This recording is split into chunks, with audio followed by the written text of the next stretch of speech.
दर्शकवृन्द नमस्कार। नेपाल लाइभको निर्वाचन विशेष संवादमा यहाँहरूलाई स्वागत छ। म डीबी खड्का।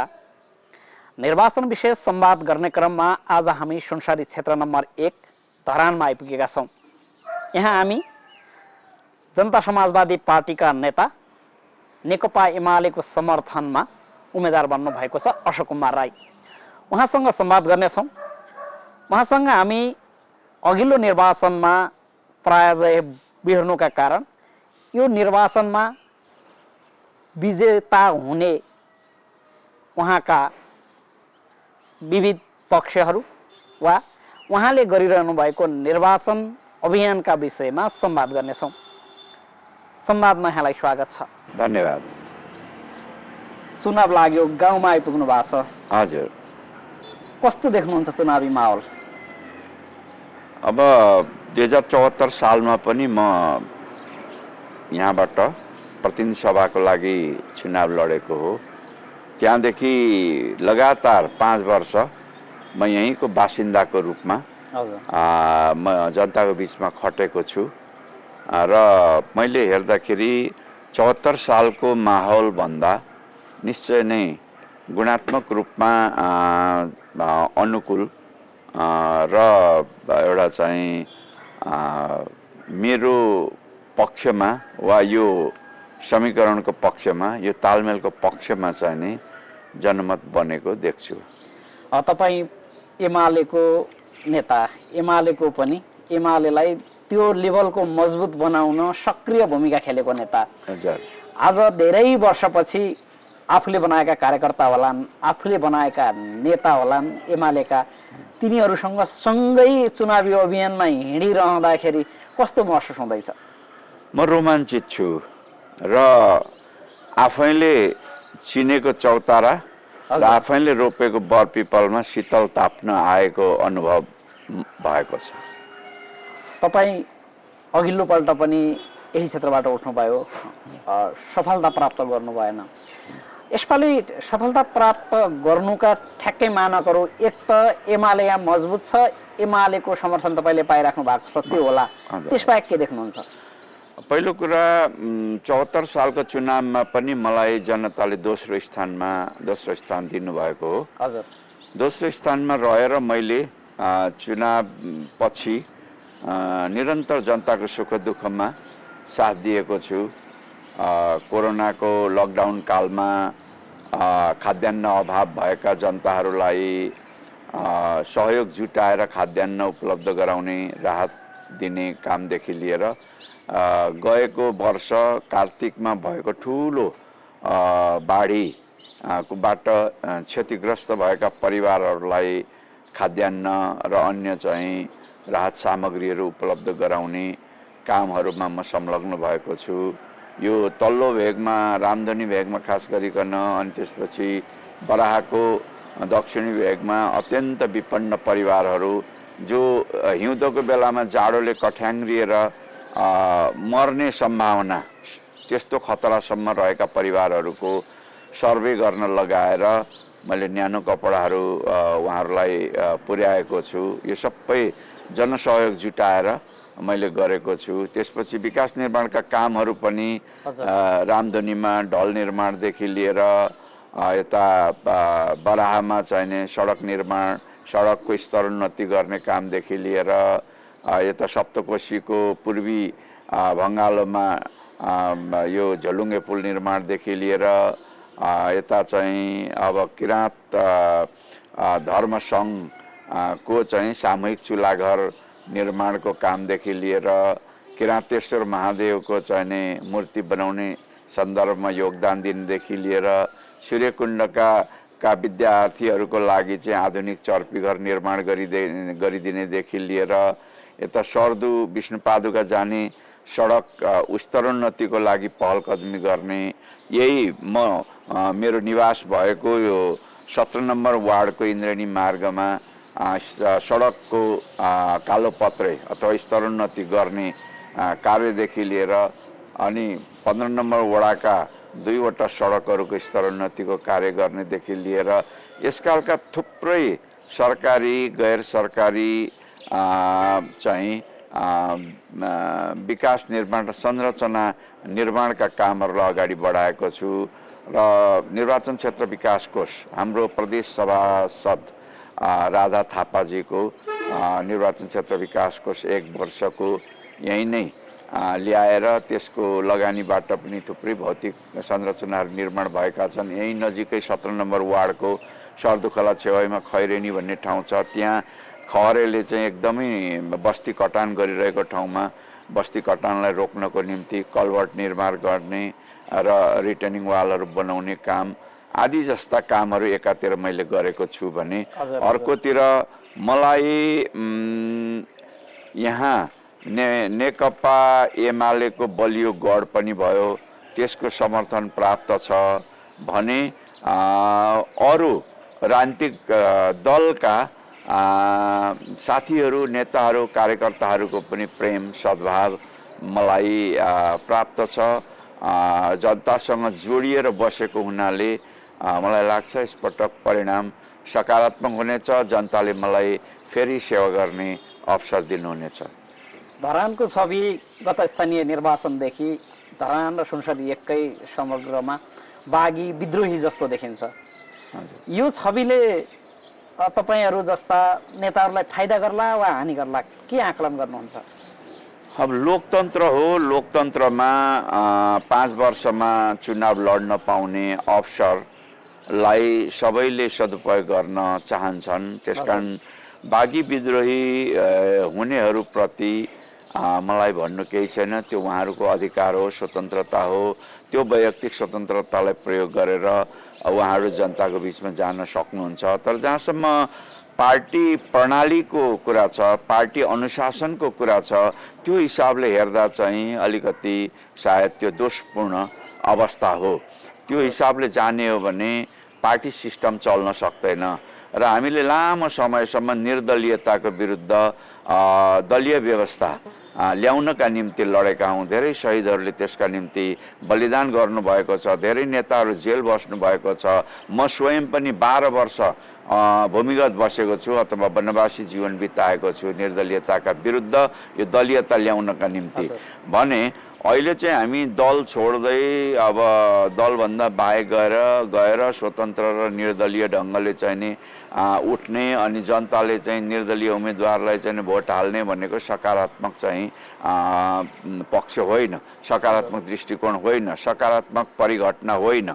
तर के हो भने दलहरूप्रतिको वितृष्णा र नेताहरूप्रतिको व्यक्तिगत चाहिँ कतिपय इरिटेसन, आक्रोश होइन, असन्तुष्टिका कारणले जनताहरूले चेतावनी स्वरूप, चेतावनी दिने रूपमा अथवा त्यसलाई अपवाद स्वरूप भन्न सकिन्छ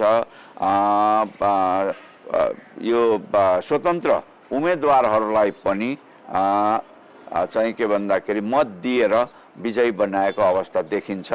यो अपवाद हो, यो जेनरल ल होइन, सामान्य नियम होइन र यो अपवादबाट हामी नेताहरूले र दलहरूले सिक्नुपर्ने कुरा चाहिँ के हो भने हामीसँग जनताहरू सन्तुष्ट छैनन्। त्यसकारण हामीले हाम्रो कार्यशैली, हाम्रो कार्यपद्धति, हाम्रो कार्यतरिका हाम्रो चाहिँ बदल्नुपर्छ, फेर्नुपर्छ, जनअनुकूल बनाउनुपर्छ, जनप्रिय खालको चाहिँ बनाउनुपर्छ र जनताको हितको निम्ति हामी अग्रसर हुनुपर्छ। जनताले अम्ल्याएका त्रुटि कमजोरीहरूलाई, व्यथितिहरूलाई चाहिँ नि रोक्नुपर्छ, हटाउनुपर्छ भन्ने कुरा चाहिँ यसबाट हामीले शिक्षा लिनुपर्छ भन्ने लाग्छ। यो चुनावी अभियानका क्रममा धरानले जुन अस्ति दिएको सन्देश तपाईँले जे सबै भनिसक्नुभयो, ती सन्देशलाई आत्मसात गरेर चुनावी अभियानमा हुनुहुन्छ तपाईँ? बिल्कुलै म त्यो हिसाबले आत्मसात गरेर अगाडि बढेको छु। मैले 1 नम्बरमा त यो मुलुकको अलिकति व्यथिति जुन छ, भ्रष्टाचार जुन छ, त्यसको अन्त गर्ने लडाईँ गर्नुपर्छ भन्ने मैले बुझेको छु। सुशासनको निम्ति अघि बढ्नुपर्छ भन्ने कुरा मैले बुझेको छु। अर्को कुरा अब चाहिँ आउने दिनमा युवा पुस्तालाई अगाडि बढाउनुपर्छ भन्ने कुरा पनि मैले एकदमै मनमा गाँठो कसेको छु। यहाँको मिडिया मार्फत नै म भन्न चाहन्छु, म अहिले 65 वर्षको छु र सम्भवतः मेरो निम्ति यो निर्वाचन अन्तिम हुन सक्दछ। मेरो आफ्नो योजनाका हिसाबले हेर्दाखेरि 70 वर्षपछि यस्तो भागदौड र यो दौडधुपको राजनीतिमा चाहिँ जान बायोलोजिकल्ली पनि फिजिकल्ली पनि मान्छे चाहिँ त्यति सक्षम हुँदैन होला जस्तो लाग्छ मलाई।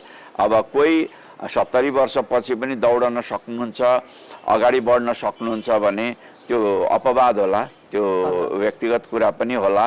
तर आम रूपमा हेर्दाखेरि अब हामीले युवा पुस्तालाई चाहिँ नि हस्तान्तरण गर्नुपर्छ भन्ने लाग्छ। हामीले जति योगदान गर्यौं लोकतन्त्रको लागि, लडाईँ लड्यौं, सङ्घर्ष गर्यौं, परिवर्तन ल्यायौं, अब यो परिवर्तनलाई सुदृढ गर्न, यसलाई चाहिँ सुन्दर बनाउन, यसलाई चाहिँ अगाडि बढाउने जिम्मा चाहिँ युवाहरूको काँधमाथि सुम्पिनुपर्छ भन्ने मलाई लाग्छ। त्यो कुरालाई पनि मैले हेक्का राखेको छु।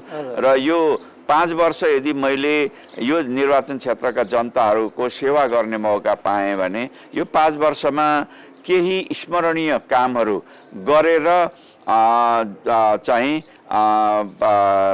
एउटा जनतालाई चाहिँ सेवा गर्ने मेरो चाहिँ इच्छा आकांक्षा पनि छ। त्यस हिसाबले मैले आफ्नो कार्यक्रमहरूलाई पनि प्रस्तुत गरिराखेको छु, जनताको बीचमा अगाडि सारिराखेको छु। तपाईँ जसपाको प्रभावशाली नेता हुनुहुन्छ, यस हिसाबले तपाईँ आफ्नो निर्वाचन क्षेत्र रोज्दाखेरि जसपाकै बलियो आधार क्षेत्र रोज्न सक्नुहुन्थ्यो, जसपाको सङ्गठन बलियो भएको ठाउँ रोज्न सक्नुहुन्थ्यो। तर तपाईँले धरान रोज्नुभयो जहाँ तपाईँकै पार्टीको जनसङ्गठन चाहिँ कमजोर छ, तर अहिले तपाईँलाई समर्थन गरेको पार्टी चाहिँ बलियो छ। यस हिसाबले हेर्दा धरान नै रोज्नुपर्ने कारण चाहिँ के हो तपाईँको? हाम्रो पार्टी एउटा इमर्जिङ पार्टी हो, बिस्तारै विकसित हुँदै आएको विकासवान पार्टी हो, निर्माणाधीन पार्टी हो। त्यसकारण यो कमजोरबाट सहजोर हुने हैन, बलियो हुँदै जाने क्रममा रहेको छ। र धरान नै रोज्नुको कारण चाहिँ धरानसँग मेरो भावनात्मक लगाव पनि छ, भावनात्मक सम्बन्ध पनि छ।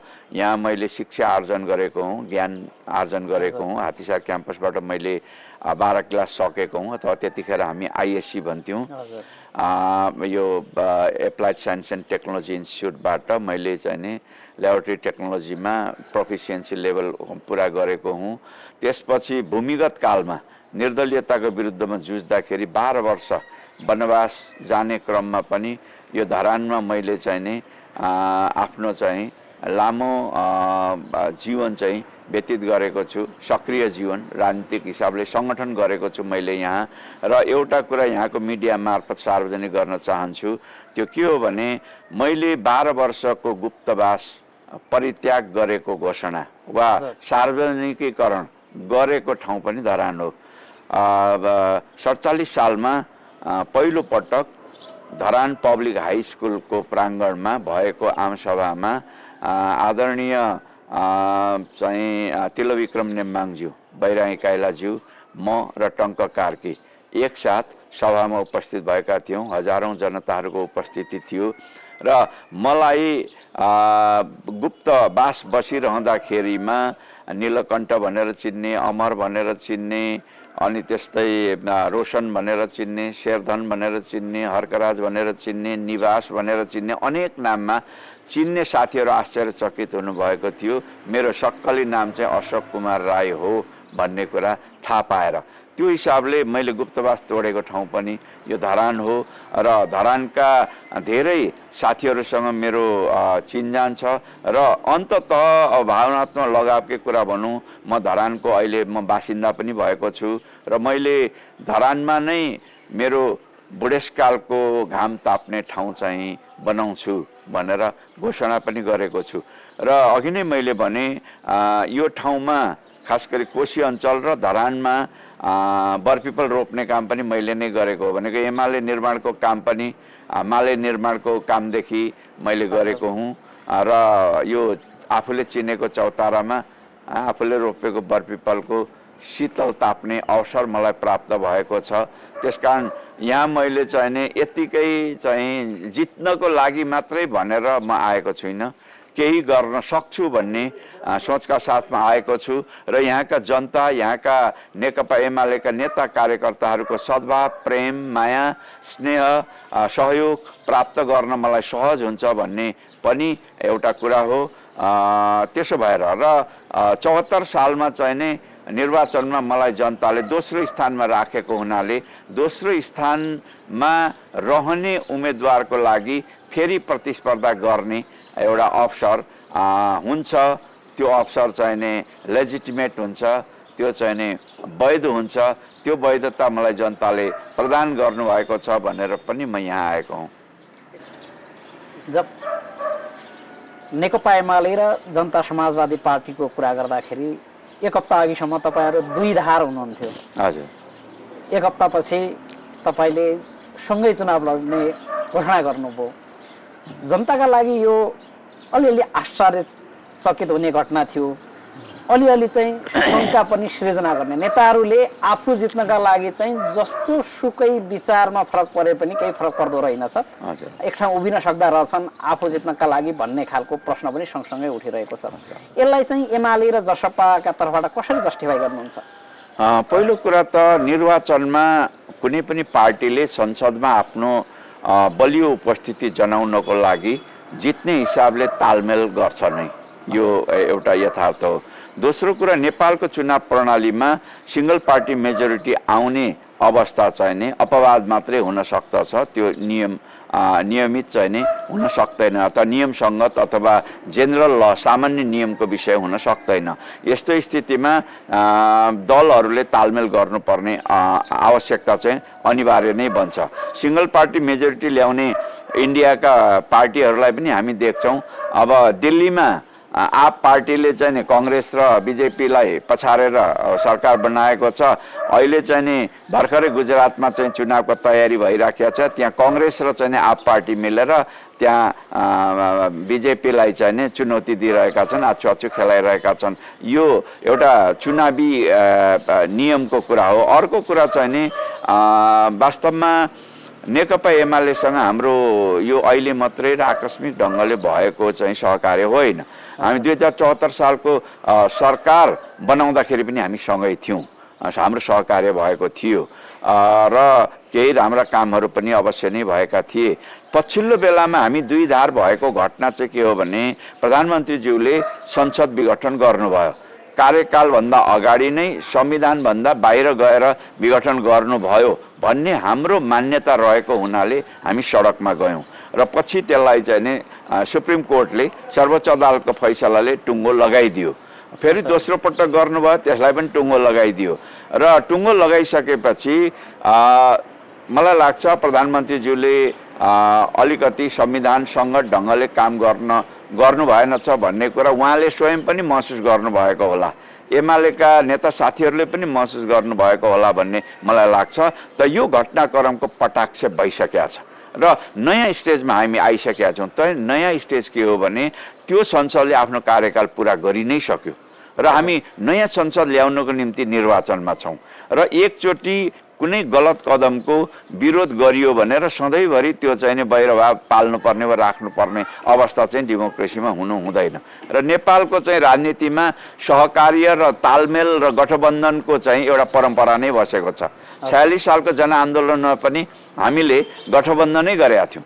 7 वटा वामपन्थीहरूले गठबन्धन गरेर त्यसपछि काङ्ग्रेससँग तालमेल र गठबन्धन गरिकन निर्दलीयतालाई हामीले फालेका थियौँ, फाल्ने सफलता प्राप्त गरेका थियौँ भने पछि चाहिँ नि 10 वर्षको जनयुद्ध पछि पनि 12 बुँदे सम्झौता गरेर संसदमा भएका 7 वटा दल र माओवादीको बीचमा चाहिँ नि एउटा गठबन्धन तालमेल गरिकन जनआन्दोलनबाट र जनयुद्धको पनि चापतापबाट चाहिँ गणतन्त्र ल्याउने अवस्था एउटा संविधान सभाको निर्वाचन हुने अवस्था चाहिँ नि भएको थियो। 74 सालमा पनि नेकपा एमाले र नेकपा माओवादीको चाहिँ गठबन्धन भएको थियो भने हाम्रो तालमेल चाहिँ नि नेपाली काङ्ग्रेससँग भएको थियो। त्यसकारण यो एउटा हाम्रो नेपाली परम्परा पनि रहेको छ र यो चाहिँ चुनावको बेलामा संसदमा आफ्नो बलियो चाहिँ जनमत चाहिँ सिट सङ्ख्या चाहिँ उपस्थित गराउनको निम्ति गरिने चाहिँ एउटा स्वाभाविक चाहिँ प्रक्रियाको रूपमा पनि यो चाहिँ रहेको छ। त्यति मात्रै नभएर अब यसपटकको एमालेसँगको हाम्रो सहकार्यले निश्चय नै संसदमा दुईटा पार्टी मिलाएर बहुमत पुर्याउन सकिन्छ भन्ने पनि हाम्रो अपेक्षा छ र बहुमत पुगेको खण्डमा डेफिनेटली हामी मुलुक र जनताको हितमा असल कामहरू गर्ने प्रयत्नलाई चाहिँ हामी अगाडि बढाउनेछौँ। नेकपा एमालेको एउटा विगतदेखिको नारा पनि छ, समृद्ध नेपाल सुखी नेपाली। यो नारा आफैमा अत्यन्तै मिठो नारा छ। यो कार्यान्वयन गर्न अधुरो अपुरो अवस्था वा हिजो चाहिँ गर्न नसकिएको वा ध्यान नपुगेको पक्षहरूलाई समेटेर तिनलाई सुधारेर समृद्ध नेपाल सुखी नेपाली बनाउने दिशामा हामी अगाडि बढ्नेछौँ। तपाईले भनेको संसद विघटनको मुद्दा त लगभग सकियो, नयाँ संसद आउने नै भएपछि त्यो मुद्दा उठाउन र उछाल्न जरुरी भएन। तर नागरिकता विधेयक फेरि पनि स्थगित छ। यस्ता अनेक विषय छन् जोसँग जसपा र एमालेको दूरी अलिक टाढै देखिन्छ। यी विषयलाई चाहिँ जनतामा कसरी लैजानुहुन्छ? टाढा छैन। यो चाहिँ के छ भने हाम्रो नेकपा एमालेको सरकार हुँदाखेरि जुन अध्यादेश चाहिँ राष्ट्रपतिज्यूले जारी गर्नुभएको थियो त्यही अध्यादेशमा भएका व्यवस्थाहरूलाई अक्षरशः उसमा चाहिँ नि यो विधेयकमा चाहिँ अगाडि सारेर पार्लियामेन्टले चाहिँ पास गरेको हो र पार्लियामेन्टले पास गरेपछि राष्ट्रपतिजीले विचारार्थ फिर्ता गर्नुभयो। त्यो संविधान सम्मतै कुरा थियो र फेरि चाहिँ त्यही रूपमा संसदले चाहिँ नि पास गरेर पठाइसकेपछि 15 दिनभित्र राष्ट्रपतिज्यूले चाहिँ त्यसलाई प्रमाणीकरण गर्नु पर्थ्यो, उहाँले गर्नु भएन। अब राष्ट्रपतिज्यूले गर्नुपर्ने कुरालाई गर्नु भएन भने के हुन्छ भन्ने कुरा संविधानमा उल्लेखित भएको देखिएन, कानुनहरूमा ऐनहरूमा व्यवस्थित भएको देखिएन।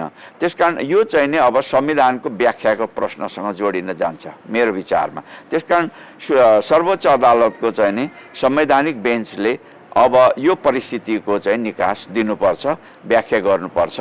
त्यसले जुन व्याख्या स्थापित गर्छ त्यसै अनुसार प्रक्रिया अगाडि बढ्छ। त्यसकारण हाम्रो बिचमा दूरी बढाउनु पर्ने कुनै कारण छैन।